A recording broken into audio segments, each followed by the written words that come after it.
The Greek Way to Western Civilization by Edith Hamilton, Chapter 5, Pindar, the last Greek aristocrat.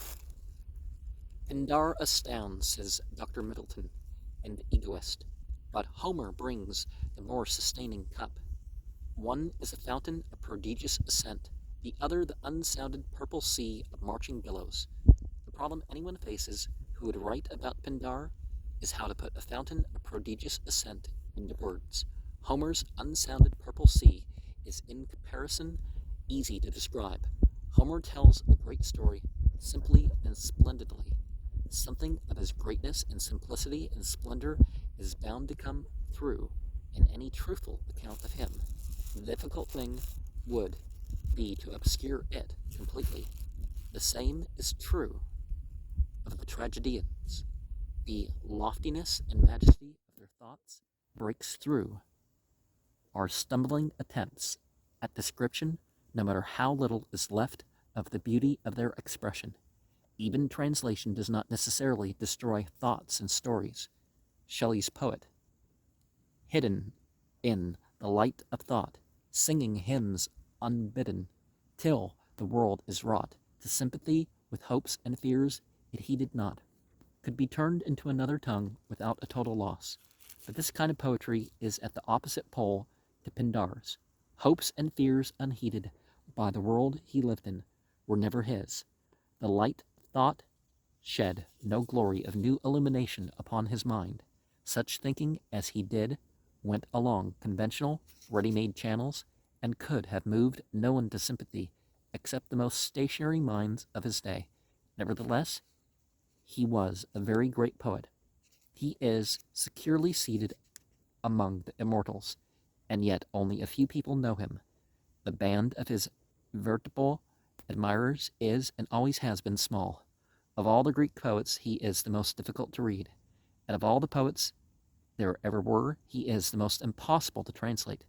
George Meredith, with his Fountain of Prodigious Ascent, gives half of the reason why.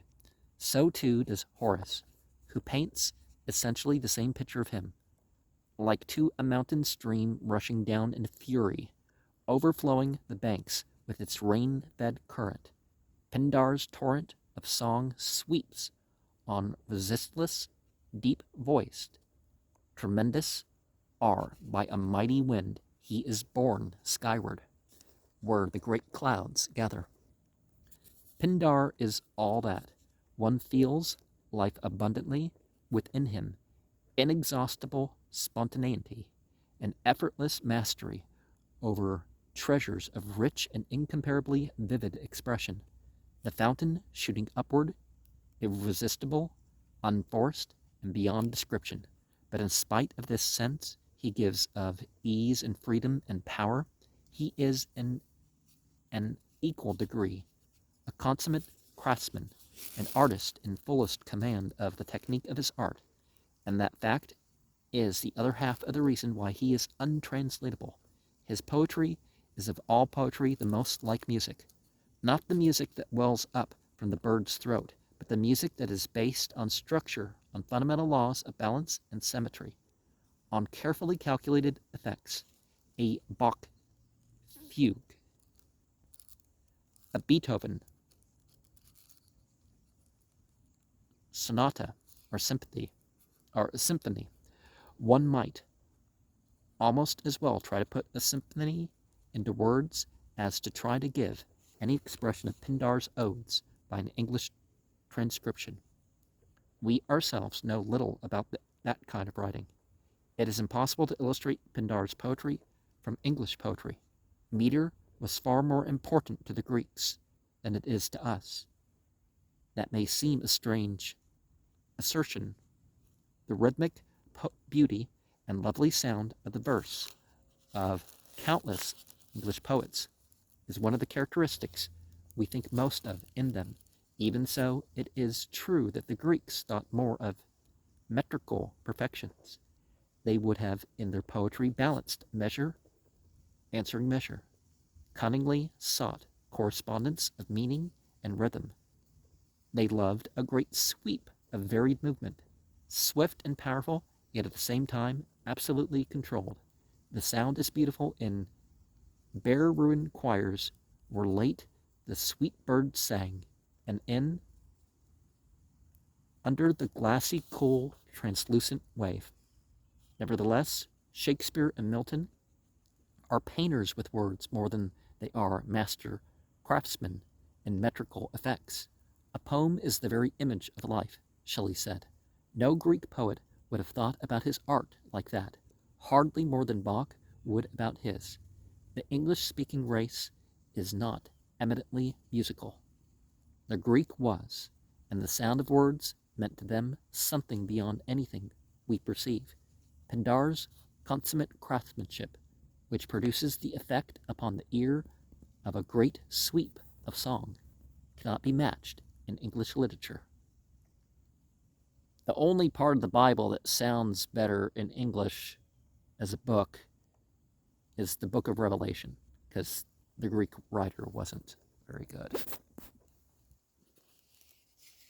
But Kipling has something akin to him.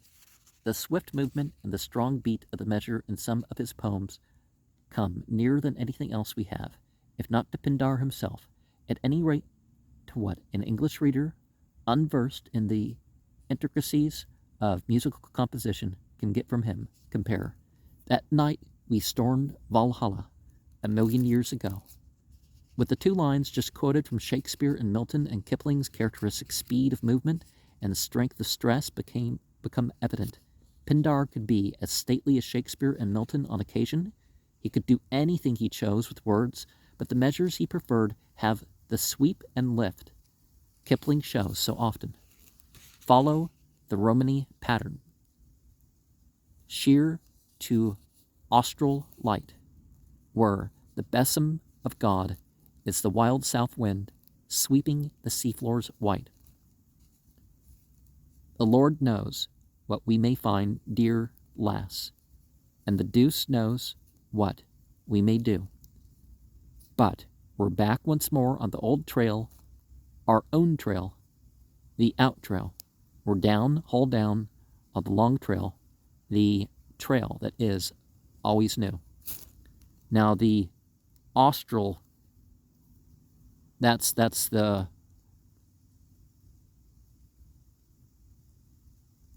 constellations that we see as if they're south of the equator, right? The Pataran. In such lines, the rhythm is of first importance. What they say is not of any especial consequence. The great movement holds the attention. The lines stay in the mind as music, not thoughts, and that is even truer of Pindar's poetry. His resources of vivid and beautiful metrical expressions are immensely greater than Kipling's, and the compass of his music too. The mirror Kipling holds up to him is a tiny thing. Nevertheless, we shall not find a better. It is worthy of note that Kipling himself declared that he was one of the little band of Pindar's lovers, me in whose breast no flame hath burned lifelong, save that by Pindar lit. If Pindar's poetry is, when all's said and done, indescribable, and his thoughts merely conventional, it would seem superfluous to write about him. It is anything but that to one who wants to understand Greece. Pindar is the last spokesman for the Greek aristocracy and the greatest after Homer. The aristocratic ideal, so powerful in shaping the Greek genius, is shown best of all in his poetry. He was an aristocrat by race and conviction, born in the late 6th century when aristocracy in Greece was nearing its end. The first democracy in the world was coming to birth in Athens. Pindar was the figure upon which much romantic pity and sympathy have been expended. The champion of a dying cause, the man who fights for a new cause, does not receive that tribute. He is up against the immense force of stubborn resistance the new always arouses. He must give battle without trumpets and drums, and with the probability that he will not live to see the victory. Indeed, he cannot be sure that there will ever be a victory. Nevertheless, he is far more to be envied than the man who tries to turn the tide back, and that is what Pindar did. To judge him fairly, one must consider what the ideal was that produced the aristocratic creed. It was founded upon a conception altogether different from the one behind tyranny. Of all power in the hands of a single man, the tyrants departed from Greece, unlamented, and never to be revived again, even in wishful thinking, except for Plato's rulers, who were to be given absolute power only upon the condition that they did not want it. A curious parallel to the attitude prescribed by the early church.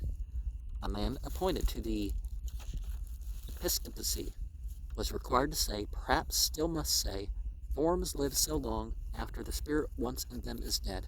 I do not want to be a bishop. Nolo episcopari. To the fathers of the church, as to Plato, no one who desired power was fit to wield it. But the case for the aristocracy was different. In the aristocratic creed, power was to be held by men who alone were immune to the temptations that beset, on the one hand, those struggling to be powerful, and on the other, those struggling to survive. The proper leaders of the world, the only ones who could be trusted to guide it disinterestedly, were a class, from generation to generation, raised above the common level, not by self-seeking ambition, but by birth, a class which a great tradition and a careful training made superior to the selfish greed and the servile meanness of other men were subject to. Well, so they presumed, right? As a class, they were men of property, but position was not dependent upon wealth. The blood ran as blue in the veins of the poor noble as in the rich, and precedence was never a mere matter of money. Thus absolutely sure and secure, free from the anxious personal preoccupations which distract men at large, they could see clearly on the lofty eminence they were born to, what those lower down could not catch a glimpse of, and they could direct mankind along the way it should go. Nor was their own way the aristocratic way, by any means a path of ease. They had standards not accessible to ordinary men, standards well nigh impossible to men obliged to fight for their daily bread. An aristocrat must not tell a lie, except in love and war. He must keep his word, never take advantage of another, be cheated in a bargain rather than cheat by so much as a hair's breadth.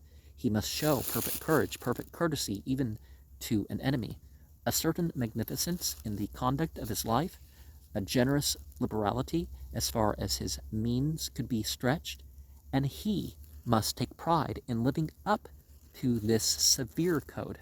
Aristocrats subjected themselves as proudly and willingly to the exacting discipline of the gentleman as they did to the rigid discipline of the warrior.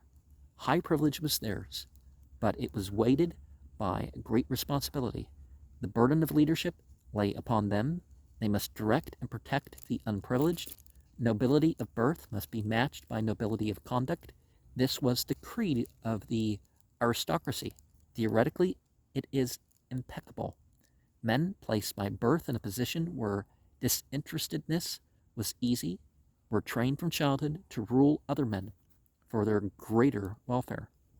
Purely as a theory, there is not another that can compete with it, except the one that all men are to be enabled to be disinterested, trained to be rulers, not of others, but each of his own self, and all independent, equally bound to give help and to accept it. This utopia, the merest dream so far, is the only conception that surpasses or even matches the conception of authority in the hands of the disciplined best. But most unfortunately for the world, it did not work. There was no fault with the idea, only with its supporters. It was never allowed to work by those who upheld it.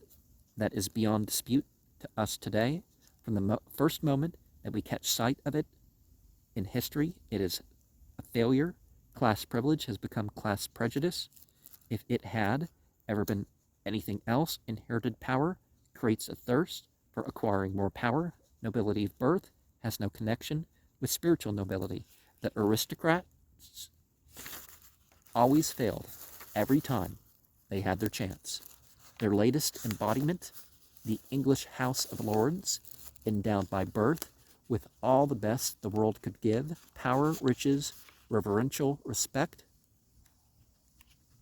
fought throughout the 19th century with almost religious resolution every attempt to raise the condition, the wages, or education of the agricultural laborer. We all know that by now, but Pindar did not. He believed that the great had and would use their power for the benefit of others. Well, some of them do. His poems expressed to perfection, and for the last time in Greek literature, the class conscious of the old Greek aristocracy, their conviction of their own lofty moral and religious value. It has often been pointed out that the perfect expression of anything means that the thing has reached its culmination and is on the point of declining. La carte parfaite ne est elle pas le signe de la lassitude de Edith.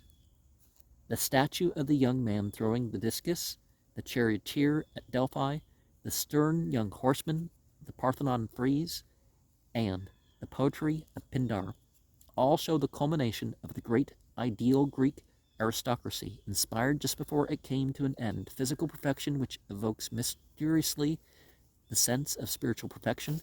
Every poem Pindar wrote is a tribute to that union. The games, the great games, had belonged time out of mind to the aristocrats. Only they had money enough and leisure enough to undergo the strenuous discipline of the athlete for the reward of a crown of wild olives.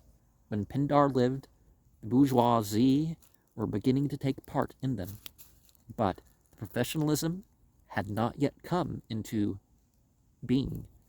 Almost all his poems that we have are songs in honor of a noble victor at one of the four chief games: the Pythian near Delphi, the Isthmian at Corinth, the Nemean at Argolis, and most glorious of all, the Olympic at Olympia.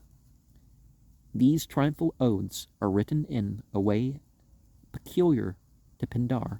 No other poems that praise physical achievement, poems of battle and adventure and the like, bear the least resemblance to them, and it is Pindar's creed as an aristocrat that marks them out.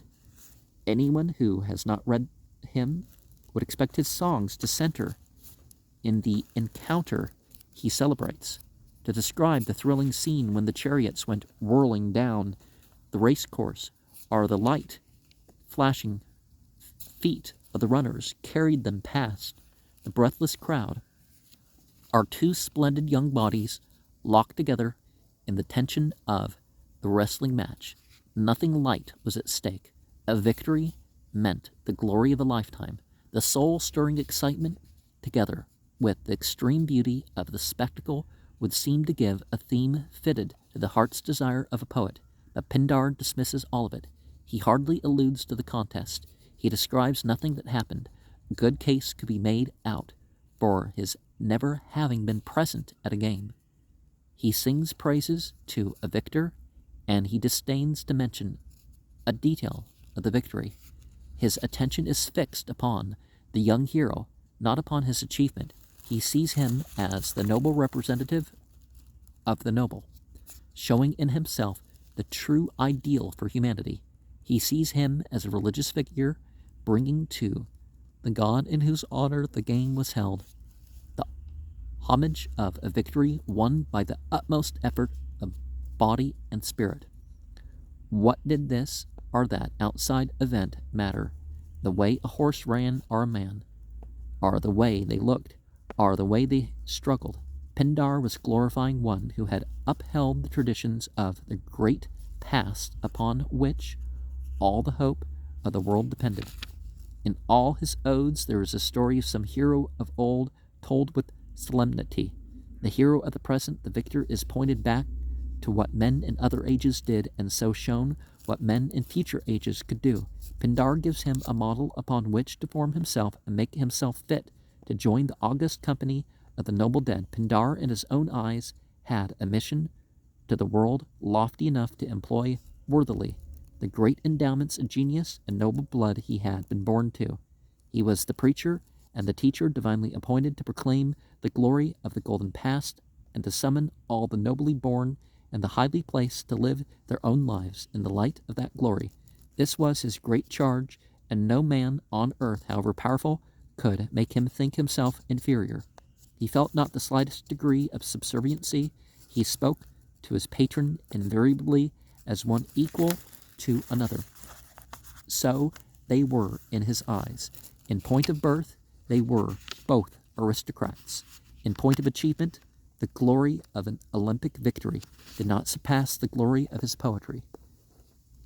When summoned to Sicily to make an ode in honor of one or another of the mighty tyrants there, who often competed in the games, he would admonish him and exhort him exactly as he would any lesser noble. Indeed, in the many poems he wrote to Hieron the Magnificent, the tyrant of Syracuse, he speaks more plainly even than elsewhere. Become what you really are, he bids the great ruler. Pindar will show him his true self and spur him not to sink below it. Be straight-tongued in the old aristocratic tradition, which is ever in harmony with God, and shoulder the yoke which God has laid upon you. There is nothing quite so unique in literature as these solemn, admonitory poems, dedicated to the praise of a powerful ruler and a popular hero crowned in an athletic victory, and written in a way that is the very reverse of the popular, never condescending to one word of flattery. Wherefore, seeing we are compassed about with so great a cloud of witnesses, let us run with patience the race that is set before us. Something like that Pindar said to his victorious athletes, and no other poems written to praise and exploit, athletic or military of any sort, ever said anything in the least like that, as witness all the poets laureate. He is different from them all. His subjects were chosen for him just as theirs were, and no doubt he too was paid for his poems. But these were matters of no importance to him. The thing that mattered was that he always would and could write exactly as he pleased. His odes were written at command, but how they were written was his affair alone. He was loftily sure of his own position. There never was a writer more proudly conscious of superiority. He is an eagle soaring sunward, he declares, while below him the other poets vainly croak like ravens, or feed low like chattering crows. His odes are radiant blossoms of song, an arrow of praise that will not miss the mark. They are a torch, a flame, a fiery dart, a golden goblet full of foaming wine. I will set ablaze the beloved city with my burning song. To every quarter of the earth my word shall go, swifter than noble horse or winged ship. Within Apollo's golden veil I build a treasure house of song, no rain of winter sweeping to the uttermost parts of the sea.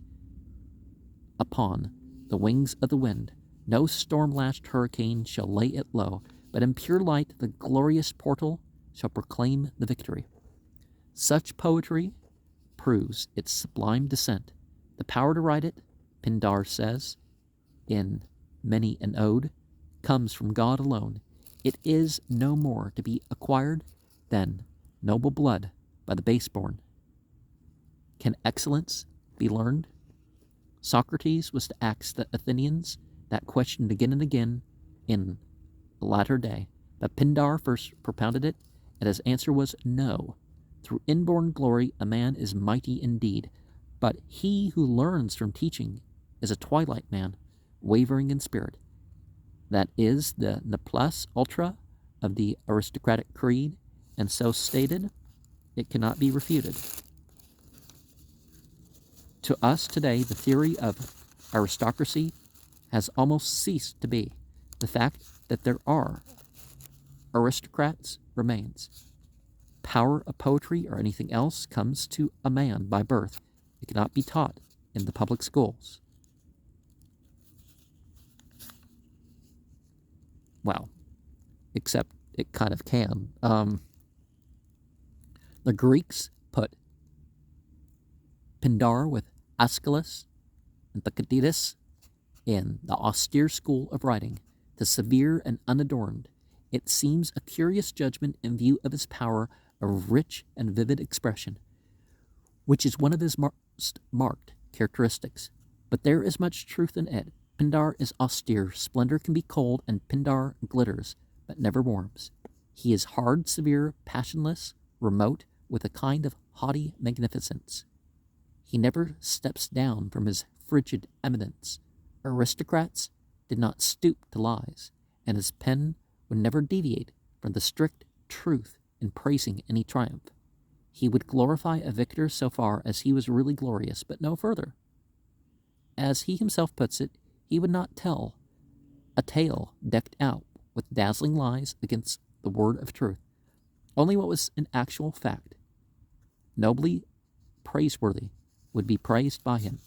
Now do I believe, he says, that the sweet words of Homer make the great beyond the fact, the story of Odysseus, and upon the falsities through Homer's winged skill there broods a mysterious spell. His art deceives us, but as for me, whoever has examined can declare if I speak crooked words. Again, in ways of single-heartedness, may I walk through life, not holding up a glory, fair-seeming but false. And in another ode, forge thy tongue on an anvil of truth, and what flies up, though it be a spark, shall have weight.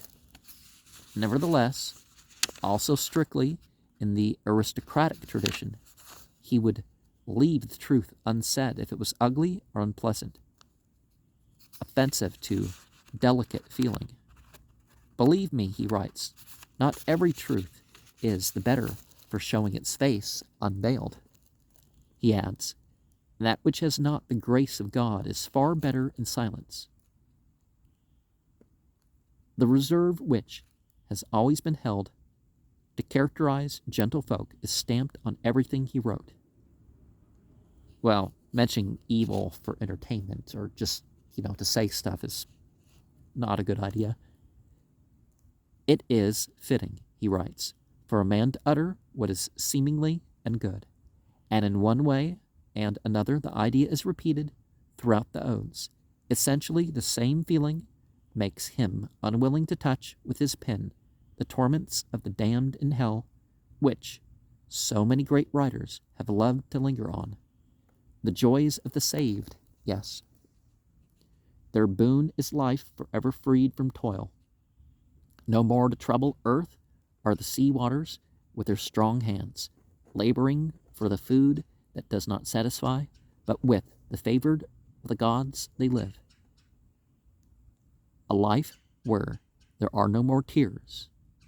Around those blessed isles, soft sea winds breathe, and golden flowers blaze upon the trees, upon the waters too.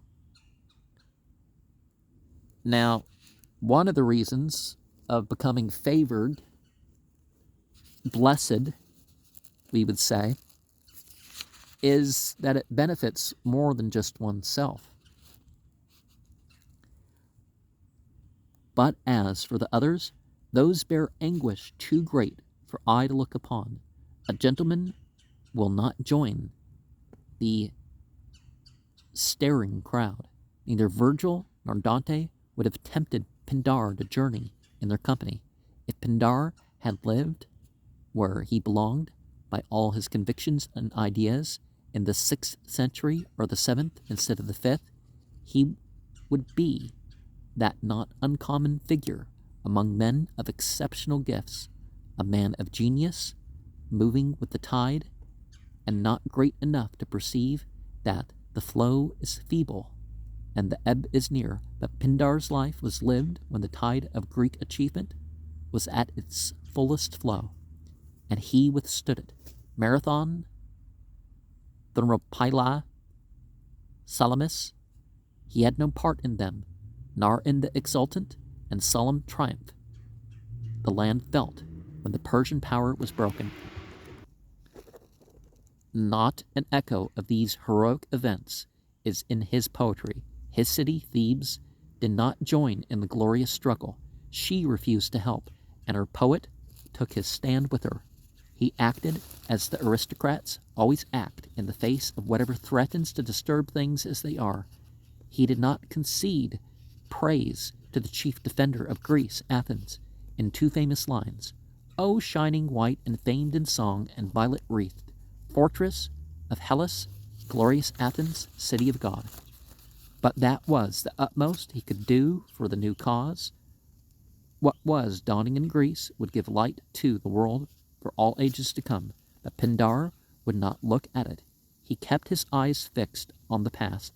He used his genius, his grave and lofty spirit, his moral fervor, to defend a cause that was dying through the unworthiness of its own supporters, and that not the difficulty of understanding his poetry is at bottom the reason why he has not meant more, and has become to the world a name without content.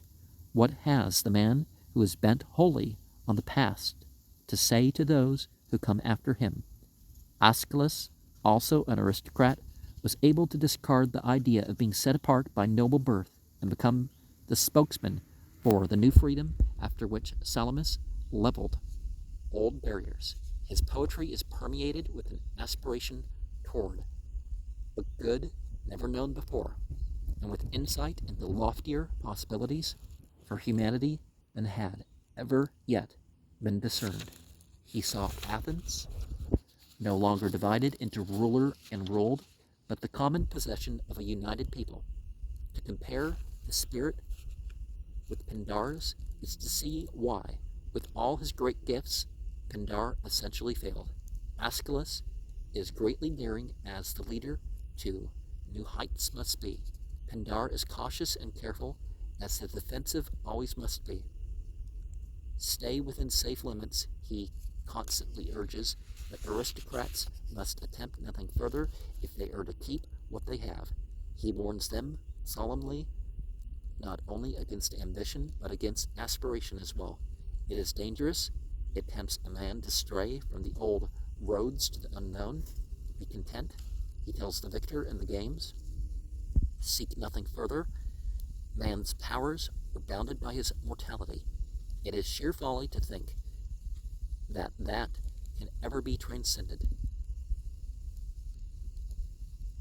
Strive not thou to become a god. The things of mortals best befit mortality. And again, desire not the life of the immortals, but drink thy fill of what thou hast and what thou canst. May God give me, he prays, to aim at that which is within my power. An Olympic victory is the height of human achievement, as is also, in a different sense, the splendor and dignity and remoteness from all things vulgar of a great prince's court, as Herones in Syracuse, that height once gained, all that remains is to defend it, and to keep it inviolate for nobles and tyrants forever. As a result, Pindar is often sad. The brilliant odes of victory have an undercurrent of dejection. It is a discouraging task to defend in perpetuity. Herones' festal board is spread. The wine sparkles in the golden cups. The highborn gather to celebrate. They chant the praise of driver and steeds that won the glorious race, and the mournfulness of all things human weighs down the poet's heart. That terrifying page has been reached in the book of man's destiny, which Flaubert says is entitled Accomplished Desires. There is nothing to look forward to. The best has been achieved, with the result that hope and endeavor are ended. Then turn your eyes away from the failure. It can bring nothing that is better.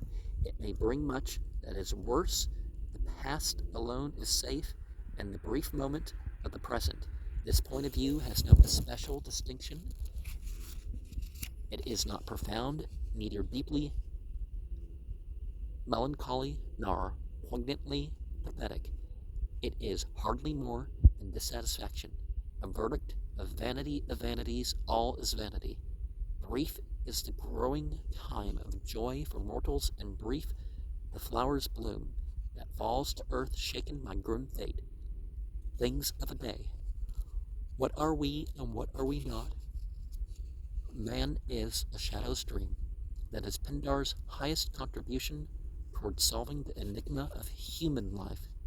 Only in a very minor capacity does he still speak to the world as the greatest interpreter of the Greek aristocracy. At its greatest moment, in his true and sovereign capacity as a mighty poet, he has almost ceased to speak. It is our irreparable loss that his peculiar beauties of language and rhythm cannot ever be transferred in any degree into English. It is our still more irreparable loss that this man of genius used his great gifts to shed light only upon the past and turned away from the present, which was so full of promise for the future of all the world to come.